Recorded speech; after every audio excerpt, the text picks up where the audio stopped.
Good morning mga kanegosyo. Panibagong araw, panibagong buhay na naman po. So bababa na nga pala ako niyan mga kanegosyo para magbukas ng aming tindahan. Siyempre kahit na antok ka pa, gusto mo pa matulog, kailangan natin buksan ang ating tindahan para sa hanap buhay. Bisuksan ko na nga pala ka negosyo yung ilaw dito sa loob ng aming tindahan para maliwanag. Isunod ko naman ka negosyo yung aming tindahan dito sa harap.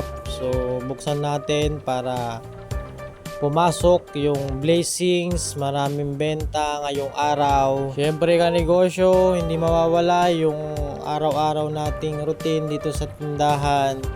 So pagkatapos natin binuksan yung tindahan natin, so kape muna tayo para makapag-isip ng mga positive. Sa ngayong oras mga kanegosyo, kalmado pa yung sitwasyon natin.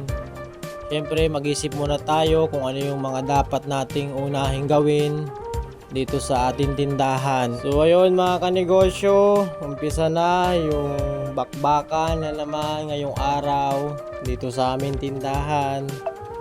So sunod-sunod na yung mga customer natin mga kanegosyo. Sa ngayon pa isa-isa pa lang yung mga bumibili, pero pagdating mamaya mga 7, 8, 9, ayan, umpisa na po yung kalbaryo dito sa aming tindahan. So ayun mga kanegosyo, exercise na naman dito sa tindahan. So unang ginawa natin, kumuha tayo ng stock dito sa kabila. So umpisa na natin kumilos mga kanegosyo. So simulan na natin mag-refill, maglinis at mag-replenish ng ating mga produkto dito sa loob ng ating tindahan para maayos at kaaya-aya, para pagdating ng customer natin magandang tignan. Hindi na kasi natin nagawa kagabi mag-refill na kanegosyo kasi gawa ng syempre ang dami na natin ginagawa. Maglilista pa tayo para pamalingkin natin bukas para wala tayong makalimutan. So yan mga kanegosyo, naiso nga pala yung mga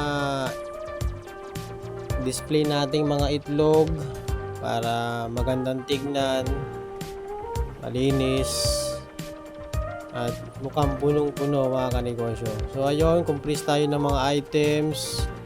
Complete natin yung mga inumin. Tapos mamaya maglalagay pa tayo ng mga stock dito sa loob ng ref para pagdating mamaya mga tanghali, malamig na pag may bumili, malamig nang ibenta natin sa ating mga customer. Ganito po talaga kanegosyo yung mga routine natin dito sa ating tindahan araw-araw.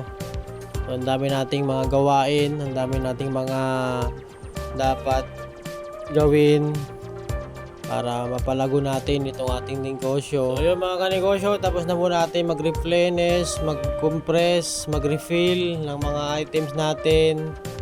At simulan naman natin kanegosyo yung maglinis sa ating flooring dito sa loob ng ating tindahan para pag may pumasok na customer, malinis tignan at tuloy-tuloy yung ating blessing, tuloy-tuloy yung magandang benta sa ating tindahan. So ayun mga kanegosyo, maraming salamat sa panonood. Hanggang dito na lang po ang video na to.